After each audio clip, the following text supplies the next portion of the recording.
The time is now to architect a life of excellence. What will we do? Who will we become? We decide today. This is Learn, Do, Become Radio with April and Eric Perry. Let's move onward and upward together.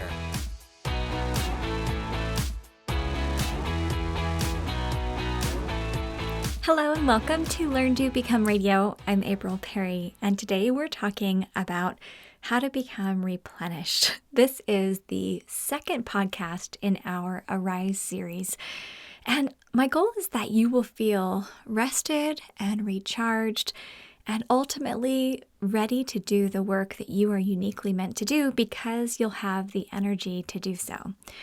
Now, the main problem is that most of the world is tired. Typically, we don't get enough sleep, we don't take enough vacations, we push ourselves because there's a lot to do and we often feel overwhelmed in doing it. But I'm excited today to share some ideas from books and mentors and from my own personal experiences that I hope will help you.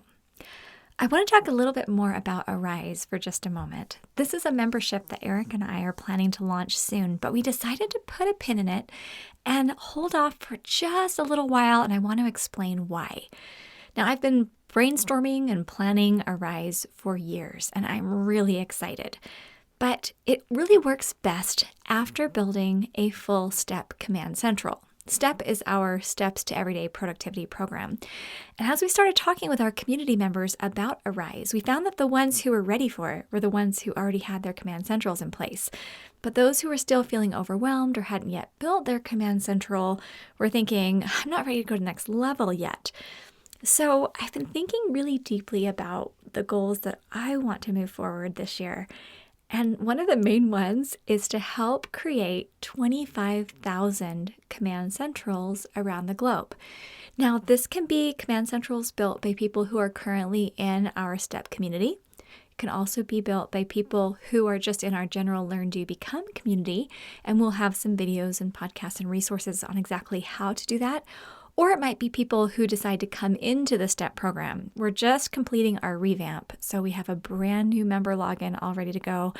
It's seriously beautiful and effective, and I cannot wait to launch that. So that's coming shortly. If you don't have a command central yet, come to learndobecome.com/step, and you can learn a little bit more about that. Okay, another thing on Arise though. I've been reading the book Essentialism, again, by Greg McKeown. It's one of my favorite books. And one of the things I've learned is that I often try to do too many things at the same time. Even though it doesn't feel overwhelming because I'm good at managing projects, I was feeling a little bit overwhelmed as I started moving forward on this vision of 25,000 command centrals, but then I was also trying to help build the membership and all the details of the Arise program. And it does feel exciting to work on multiple projects that feel great to you. But most of the time, if you try to do too many big things at the same time, nothing really gets done well. So as Eric and I have talked, we've decided to incorporate a lot of the principles of Arise into our podcast and our posts and the work we're going to be doing as we move forward on these 25,000 command centrals. Okay, so if you want to learn more, go to our Facebook page. I just did a Facebook Live about the 25,000 command centrals. You just go to facebook.com/learn-do-become. You'll find that there, and you can see why we're so passionate about this. But then make sure that you're on our email list, and then we'll keep you up to date on Arise. Okay, let's jump in to talk about how to replenish. I've actually outlined this podcast 3 different times, but I decided finally I'm just going to put it into physical, spiritual, emotional, mental, and social replenishment because we need all of those facets replenished on a regular basis. Eric and I sat down to record this podcast about 3 weeks ago, but I had just developed an illness that took me 2.5 weeks to recover from. I spent about 2.5 weeks in bed because I was up every couple hours during the night, and then I was really not doing well during the day, and I was trying to catch up on sleep because I wasn't sleeping at night, and it just wasn't going well for a few weeks, which is why it's been a while since our last podcast. But as Eric and I sat down to record, I'd been up multiple times that night, had a long morning, and I opened my computer and we started going through this replenishment podcast. And I just shut the computer and I said, I can't even record. I'm not replenished. I'm so tired. So it took me a while to get to the point where I felt like I actually could record this and talk about replenishment and really be authentic about it. Because really, Eric and I, we want to be able to build this community based on authenticity, and we want to be examples of what we are helping you to do. Now, while we're not perfect, and it's totally okay, I think, if all of us are moving forward.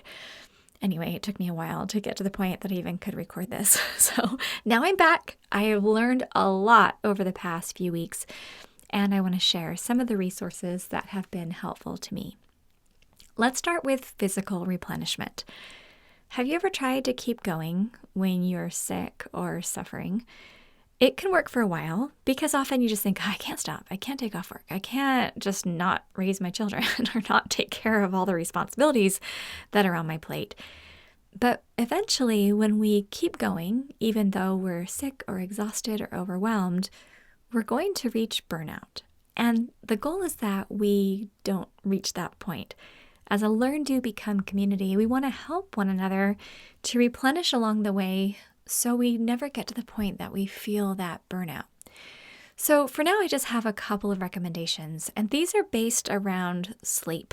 While we can feel replenished through exercise, like I've been doing Pilates every day and some HIIT workouts, which is so fun, and nutrition, which is awesome. I don't know if you like green smoothies, but Kelly LeVeque's green smoothies that she talks about in the book Body Love are awesome. Eric won't touch them, but I love it. I have my smoothie every morning. It's so great. Okay, but today we're going to talk about sleep and rest. Now, if you are a parent, I actually have a post called Mommy's Quiet Time 101 that I posted at Power of Moms. We actually talked about how I've been able to take a nap just about every day since I was 17 years old.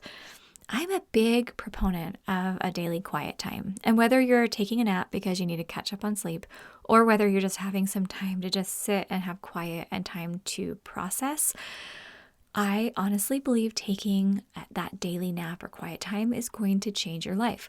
My children and Eric were joking the other day. They said, we want to come up with a book for you. We want to write a book about you called Just Waiting for My Next Nap.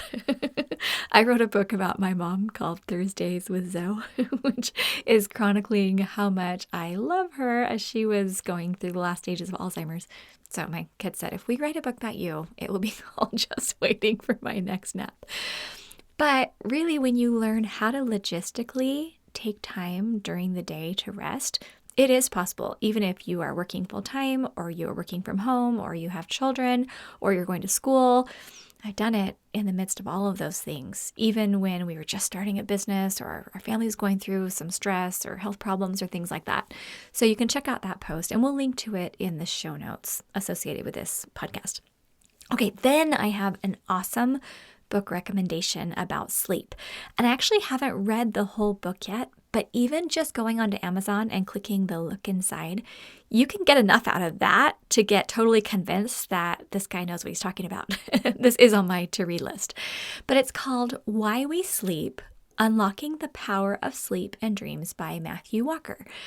One of the things that I loved about even just the introduction explaining why he wrote this book, and I think they had most of chapter 1 in there, is he started doing research because he teaches at Berkeley, and he'd done some research on sleep. And if there's anything involving the human body that doesn't improve with good sleep, and they actually found that they couldn't find anything, any function, whether it's brain function or the function of your internal organs or your stress level, there wasn't anything that didn't improve when we get enough sleep. So if that's not evidence enough that we need to prioritize our sleep, holy cow, I don't know what is. But I also want to emphasize that sleep is not the same thing as escaping into your phone. Like if you're going to go to bed and you decide to spend time on social media or watching, Netflix or something like that on your phone. I mean, I love having time to unwind at the end of the day, but we need to be careful we don't count that downtime as sleep. There's a huge difference. So I'll include a link to his book on Amazon, but awesome from what I can see so far. He also has some great videos online. So if you need convincing to sleep, go find that book. Or you can just go schedule it and get to sleep early tonight, and let's start making that a priority. I've actually made it a priority to be like asleep by 10 o'clock every night, and that's been a huge game changer for me. All right, let's move now into spiritual replenishment. One of the things that I've been doing lately, well, two things. One is spending more time with God.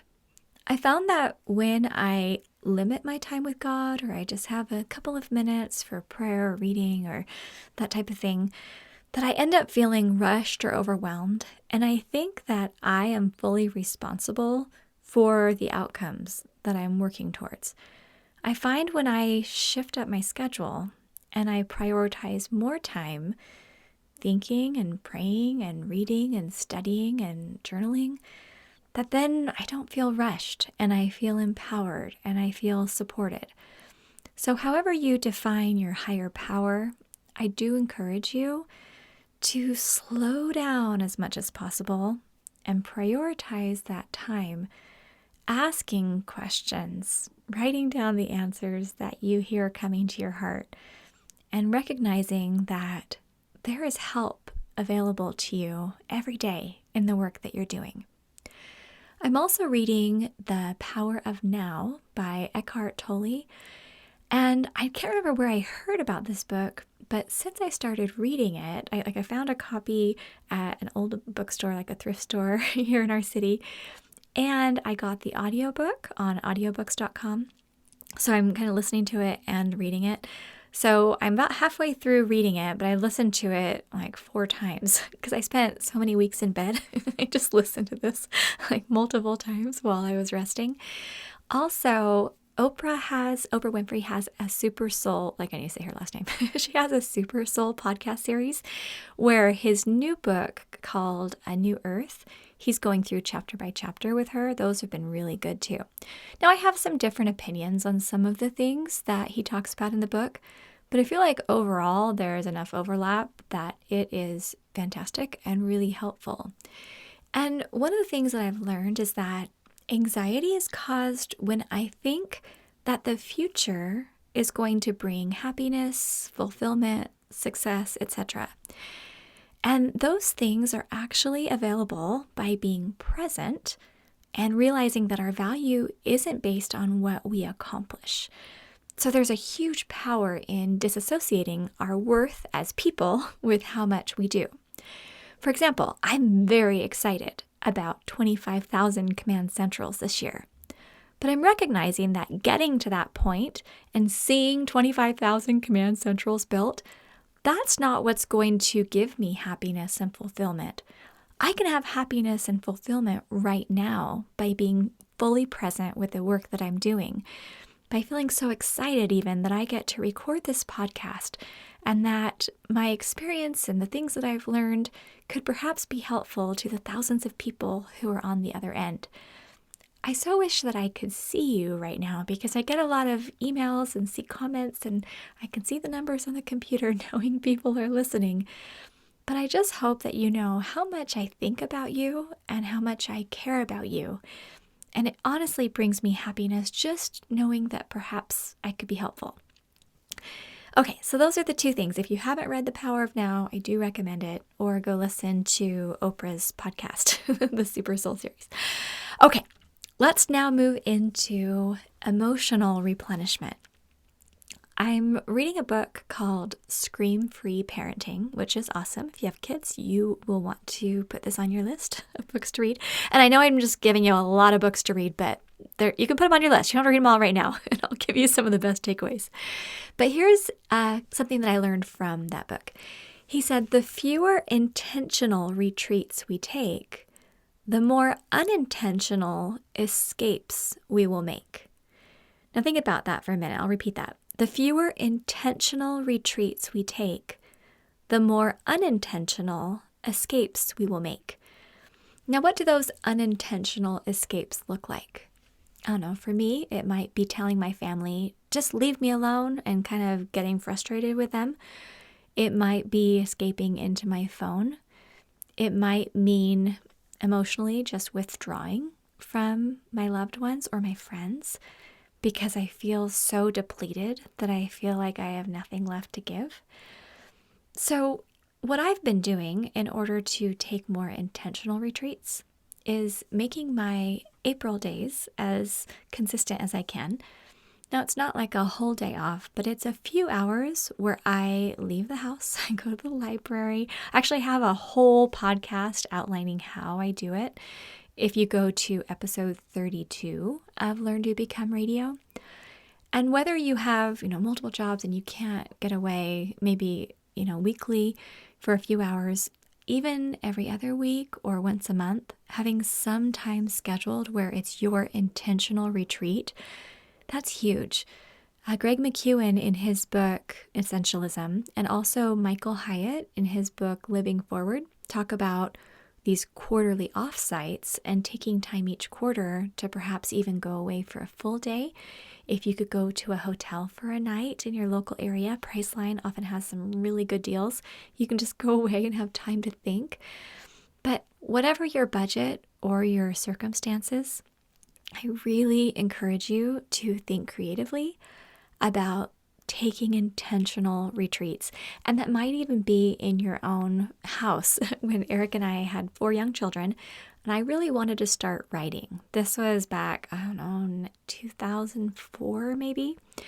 And I thought, I just want time to write and to think and be a person because I have all these children and my life is crazy and everyone needs me all the time. So we set up Wednesday nights as my writing night. And I would go in around 6 o'clock right after dinner, and Eric did the bedtime stuff with the children. And I would just write and think. And it was my little retreat in my bedroom because we didn't have money to go anywhere. And I felt like I needed to be at home in case Eric needed help with the kids or something. Oh, no, that was 3 kids. Sorry, we didn't have our 4th until 2007. So yes, 3 kids. But any way you can take an intentional retreat, that's a big deal. And I really genuinely encourage you to do that. Another thing that I just wanted to mention is that we often feel fear that if we make a change, if we take retreats, that somehow we won't be successful, we won't be able to keep this madness going that we're in the middle of, and that somehow we'll let people down or we'll fail. So we just push and push and push ourselves. But I just want to share an experience that we had a few months ago. Actually, maybe it was like a year ago, where I had a little wake-up call. I had been pushing myself a lot in our business and in our family, and I was feeling really emotional and really depleted and really inadequate in a lot of ways. And there was one night where I didn't sleep very much, and then Eric and I had a conversation early that morning, and I had these ideas, and I shared them with him, and he wasn't quite as excited about the ideas as I had wanted him to be. And all the stress and exhaustion and everything just kind of boiled up to the top, and I had a little meltdown in the morning. So I was crying hard, and I was really upset, and I was scared because I just thought, how do I keep going when I'm like this?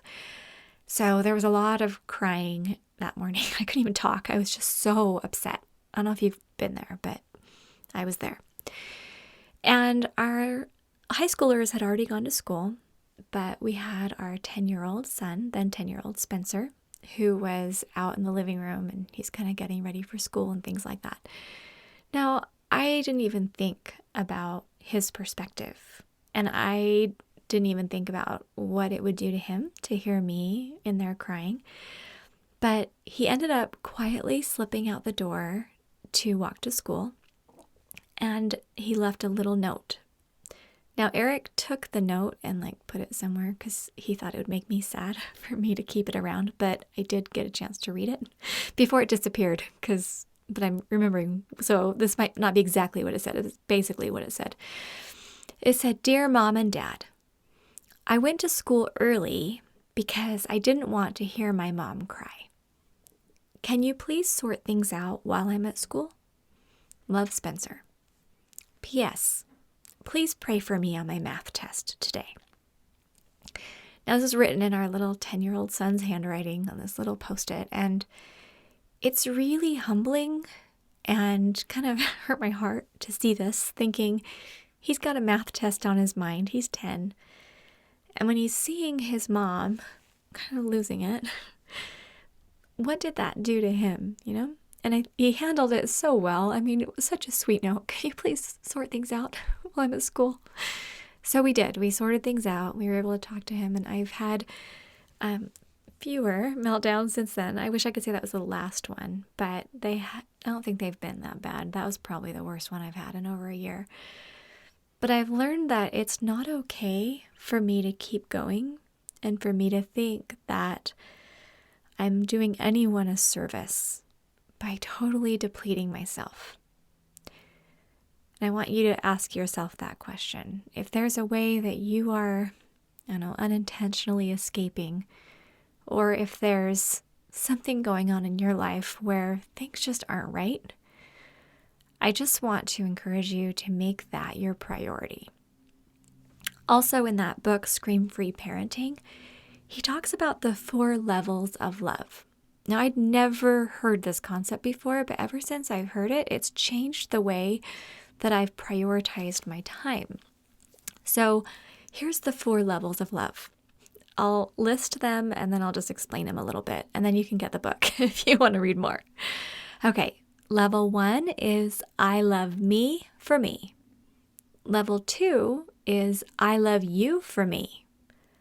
Level 3 is I love you for you. And level 4 is I love me for you. Now, level 4 is the highest level, which sounds kind of weird at first, but let me explain why. Okay, let's start back with level 1. I love me for me. That's just selfishness. I just take care of myself. I don't care about anyone else, and it's all about me. And clearly, we might have, times in our lives where we feel like that, but I think most of us know that's not the way we want to live. You want to have a happy family and good relationships. We don't want to just love ourselves for ourselves.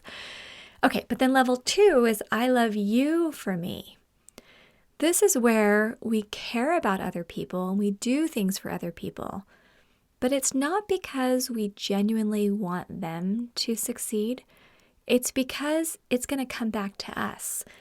Like, I'll be really nice to my children or my family members because then I expect that they're going to reciprocate that and that they're going to then love me back. Or I'll do something nice for a friend or neighbor, but only if they're going to do the same for me. And if you've ever been in a relationship like this, like someone who has a narcissistic personality, for example, you know what that's like, where you feel kind of manipulated or used. Like if someone wants to get ahead in business and so they come to you and they're really nice to you because they want you to then buy from them or vote for them or something like that. The I love you for me doesn't feel good to the person being loved, and it doesn't really create long-lasting relationships for the person who's giving out that love because it's conditional. Okay, 3rd level is I love you for you. Now, initially, this sounds awesome. Like, I care about you so much just because I want you to succeed. And that sounds great, but in the book, he said, if you love your children this way, it's like saying, you are my world. You are my success. And it puts a lot of pressure on our children, for example, because it's like if they don't succeed, we have completely failed. So I love you for you. It's that we're giving and we're loving and we're putting so much out, but we are then basing our success on another person. So then the highest level of love, as defined in the book, that Scream-Free Parenting, says, I love me for you. This means I am going to fill my well. I'm going to take care of myself. I'm going to be physically strong and emotionally healthy, and I'm going to take care of the things that I need so that I have the energy and the ability and the desire to take care of you and to be there for you. I'm going to love myself as an example, but not just for me. I'm doing it because ultimately I love you and I care about you. This has helped me to see that when I prioritize rest or some time to get away or some time to think, or when I'm making my green smoothies or when I'm making a healthy lunch or when I'm signing up for a conference or I'm reading a book, I'm taking care of myself so I can be a benefit for my family, for my community, for Learn to Become. If I'm not rested and if I'm not replenished, I'm really zero good to you. But if I can take care of myself, and then I can show you what I did in order to take care of myself, that puts you in a position that then you can, pattern the things that you desire, the things that I tell you that work. Perhaps you could try those things too, or it could spark ideas for you. And then you'll have the energy to fully live your mission. So I hope that that's helpful. One other point I just want to make about emotional replenishment is that we occasionally need to clean house. We need to look at who we're following on social media, the voices we're listening to, whether it's books or podcasts or the radio or something like that. We need to look at who's in our life, and we need to identify the ideas that we're welcoming into our lives that perhaps aren't helping us to develop in the way that we most want. Now, I've struggled with this so much in the past because I thought I should just listen to everyone and be friends with everyone and have everyone in my life. But I've found that that's not actually helpful. And it doesn't mean that the people we don't invite into our lives are bad. It just means that we are carefully making decisions that will allow those who have the most helpful voices, encouragement, personalities, resources to come into our minds and hearts so that we can move forward with them. There's a book called Necessary Endings by Henry Cloud. Really, really good. I listened to the audiobook on that one. He describes our lives, or your life, as a rose bush. And he said, if you want a rose bush to really flourish and to create the most beautiful roses, it has to be trimmed. It has to be pruned. And our lives are like that. We can't just be all unwieldy and just grow in all different directions, because ultimately we're not going to have the most beautiful flowers if we do that. But just like a rose bush is trimmed, where you trim things that are dead or you trim things that are taking energy in directions where they shouldn't, you're going to end up with a beautiful life. So as you look at your life, look at your family, your relationships, look at the choices that you're making, the TV shows you're watching, that type of thing, trim everything that's not taking you where you know you want to go or where you're meant to go. That will help you feel so replenished, because then you can be an essentialist and you can focus on those resources that really are going to support you the most. Okay, let's move into mental replenishment. This is where my goal of 25,000 command centrals comes into play, because when you have clear space, whether it's on your desk or with all your paper files or your emails or the different rooms in your home, you're going to feel better. David Allen, who's the author of the book Getting Things Done, said that you don't need goals. He was talking about the beginning of the year. He's like, you don't really need goals. Just create space and then the creativity will flow. And this has totally been true for me. As I was feeling quite depleted earlier this month, right before I got sick, I actually started researching online. How do you avoid burnout? I was just kind of wondering what other people had to say. And I found really good advice, like, get a massage or simplify your lists, take a nap, things like that were good. But then here's what I did with my Command Central. I went into my office and I cleaned out the office and all the papers, got everything processed. I cleaned out my current project support cubbies. I cleared out the boxes that were in my closet. I went through all my desk drawers. Then I opened up my digital project manager, which I use Asana. It's Asana. And I took most of the projects that were on my list and I totally cleared them out and I put them into like a someday way later list that's in my Evernote.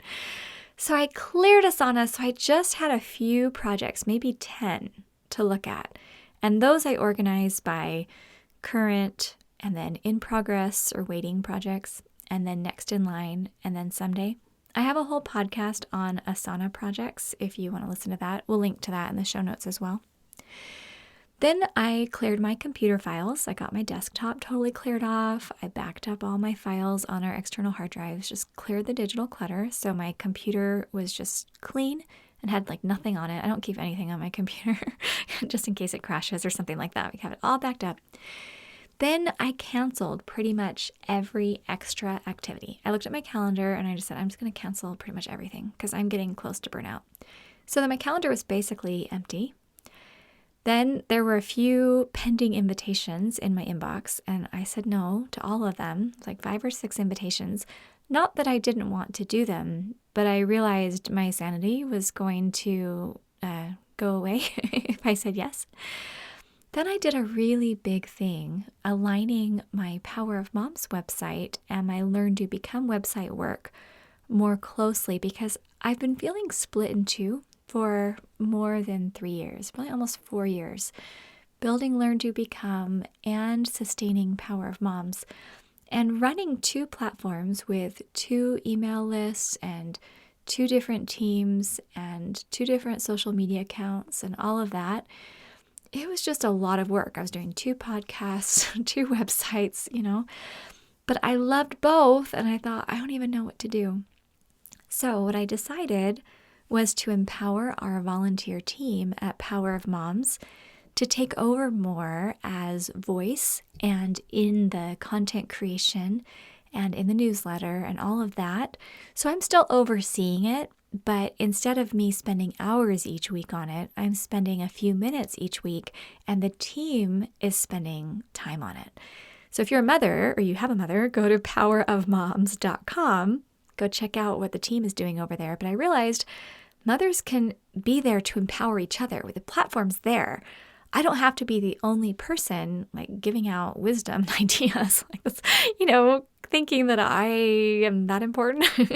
It's pretty amazing to see that the mothers on that amazing website, they are a force to be reckoned with and they are strengthening each other. So now I can fully focus on our 25,000 Command Centrals and my Learn to Become work without feeling so split in two. And also with Arise, like we talked about, this podcast is part of our Rise series. We were originally going to be launching it like next week. But as we said, hey, we're going to hold off on that, I moved that into my someday project list and decided to focus on these 25,000 Command Centrals. I mean, it took a lot emotionally to do that because I'm like, Eric, we've already announced it. I'm so excited and we're going to be building it. And won't people think I'm so dumb if I put it off? And we just realized it makes sense. So we're going to do that. So I'm still very excited about it, but I'm not putting the pressure to do that for myself. So essentially, if you can kind of visualize what I was doing, clearing my office, clearing my computer, clearing my commitments, clearing my calendar, and making my current projects really simple and focused. And we cleaned our whole house. We organized our pantry. I organized my closet. We organized the game cupboard. I mean, right now, our whole house is fully organized. Not perfect, but fully organized where I can find anything that I need whenever I need it. And I feel like I have my mind back. And that's what I want for you. Okay, let's move now to social replenishment. This is the last one we're going to cover today. We need other people in our lives. I know that it's easy, especially if you're an introvert, to go into your own house, your own life, your own phone, and not actually interact with others, particularly when you're having a problem. It's often hard for us to say, hey, I'm struggling. And we often don't know who to even talk to, who even cares, right? But we need people around us who we trust. Now, the way that Eric and I have done this, we have a few ways we've done it. One is we have friends in our neighborhood and, just who we can actually get together with in person. Like we did a date night the other night with another couple. It was so fun because as you're able to be together and build relationships with other people and start talking about what you're doing and what your challenges are and what you're working on and how you see things, you really realize you're not alone and that other people have a lot of the same challenges that you might have. In fact, we had a family over last night and our boys were fighting about something and the mom said, "Oh, it's sure nice to know that your boys fight too." Like, yeah, we're a normal family too. And you know what? Not that you want to air your dirty laundry, but it's really helpful when you know that no one else has a perfect life either. We're all learning. Another thing we've done is we've joined a mastermind. Well, I'm in one this year that I go to 3 times a year. And we have a Facebook group where I get to talk about business goals and ideas and things that I'm working towards. And then we created what Eric calls our mentor mind, where we have just a small group of people who have really similar businesses as we do. And we just got together last weekend. And what was awesome about that is we were able to go and share our ultimate goals and talk about what we're working towards.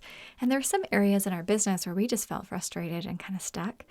But as we spoke with people in our mentor mind, they're like, "Oh, hey, here's a contractor you could hire, or here's what you could do." And they gave us such good ideas that we both came home feeling really encouraged. And there was one of our members of the mastermind that I'm part of, and she said, "I was part of a mastermind a couple years ago, and then I thought, oh, I can just do this by myself. I know what I need to do." And then she said, "That was such a mistake." She's like, "Now I'm back because lone wolfing it is so 2018. That just made me smile. Now, whether you're part of a business mastermind or whether it's a book club or whether it's some kind of a lunch group or something like that, having a group of people that you trust, now you might need to create it. It might not naturally exist. But when you go through the effort to create that, you're going to notice that there actually are people around you who want that support, who you can support and who can support you as well. Okay, so there we go. We've gone through those 5 facets of replenishment. One more R, though, I want to talk about is the R of restarting. There's an awesome member of our STEP community. Her name is Chantilly. And I just want to read what she posted in our Facebook group for our STEP program. This is the program, member STEP, the one that we help people build command centrals. Okay, here's what she said. "Step win, step win, step win. You guys, I am done. For the first time ever in any online course I've ever signed up for, I finished every part of every module and I'm caught up on all the recent podcasts and everything. Holy cow. It took me about 1.5 years total, but I feel amazing. My house is amazing. My brain is clear. My piles are gone. I know where everything is, and I finished more projects since January 1st this year than I did over all of last year. And thanks to STEP, I actually accomplished quite a bit last year. So that's really saying something." Okay, so first of all, I just have to pause because can you tell why I'm so excited about 25,000 command centrals? I mean, what she just shared, finishing a whole course, feeling amazing, getting everything in order, that's what I want for the whole world, but especially for the 25,000 people building command centrals this year. Okay, I'll continue with Chantilly's quote here. She said, "I'm celebrating and also reminding. It doesn't matter when you bought into STEP. It doesn't matter how long it takes you. It doesn't matter if you only do one 10-minute microburst every other month or once a year. Every step forward is progress. And even if you feel the need to start over from the beginning, over and over, anyone else? I think I restarted fresh 3 or 4 times. Each time you restart, you'll be faster. The process will sink into your brain more thoroughly, and eventually you'll wake up and realize that, hey, you finished. So don't give up. When you complete the course, the time and the clarity you'll have for new projects will truly be astounding. I still can't quite believe it. I'm so thankful to Eric and April Perry and STEP and all of you for the support and encouragement and celebrations all along." Then she continues. "Something I think Eric said way back in a video somewhere had to do with the FOCUS acronym. Follow one course until successful. That really stuck with me. I even have it on a sticky note on my computer screen. Even though I'd already committed to only working through STEP and no other courses at the same time, something I've been doing for years, trying to get through 3 or 4 at once and then quitting all of them out of overwhelm and frustration, that acronym cemented the idea for me and it really worked. Committing to going through the course step by step, one thing at a time, actually doing all the work instead of just reading, listening, and moving on. Wow. And now I've already selected the next course I'm going to go through from start to finish, and I can't wait to get started and finished again and again. Thank you, thank you, thank you. Step. She's a little heart. Okay. I love that. And part of me has been a little worried about stepping into this goal of 25,000 command centrals and showing people, hey, you can actually build a system that will change your life. Because I've just felt kind of shy about it. Like, I'm not trying to get a lot of attention. And I don't know. I've just felt so worried about a lot of random things. But I've decided that the best way that I believe I can help the world is not only just being a voice for strengthening families and taking care of yourself and living your mission, but it's specifically showing you what to do with all the overwhelm. I feel like my mission is to help you not to feel overwhelmed so you can live your unique, specific purpose. That's why I'm so thrilled about it. Again, if you want to learn about our STEP program, you come to learndobecome.com/step. I hope that these ideas that I've shared today have been helpful. I mean, looking at the first 2 podcasts we've recorded in this 5-part series, A was for Anchor, R is for Replenish. We'll also do ISE, those are coming. But think about what would happen if all of us were anchored in our values and were totally replenished. What would feel possible? This is how I want to help change the world. I honestly believe that it's possible for each one of us, regardless of our unique circumstances, to be able to be grounded in our values, to take care of ourselves, and then move forward. So just a quick question and challenge to go with this podcast. The question is, where do you need to focus when it comes to replenishment? Thinking about the things we've discussed today, where is it that you need to focus? And I want you to come to our show notes page. You can find all episodes at learndobecome.com/radio. But come find this podcast episode, click on the comments, and just share. Where is it that you're going to make a commitment to replenish yourself? And then our challenge is to choose one thing, just one thing to start, that you're going to change in your regular habits that will help you to feel excited and replenished each day. I know you can do it. We're here to support you. We're so grateful you're here at Learn, Do, Become. Please make sure you've come to our website, learndobecome.com. Join our community there. You can also like our Facebook page, facebook.com/Learn, Do, Become. And my 16-year-old daughter is sitting down with me to help me do some Instagram. I haven't really been on there very much.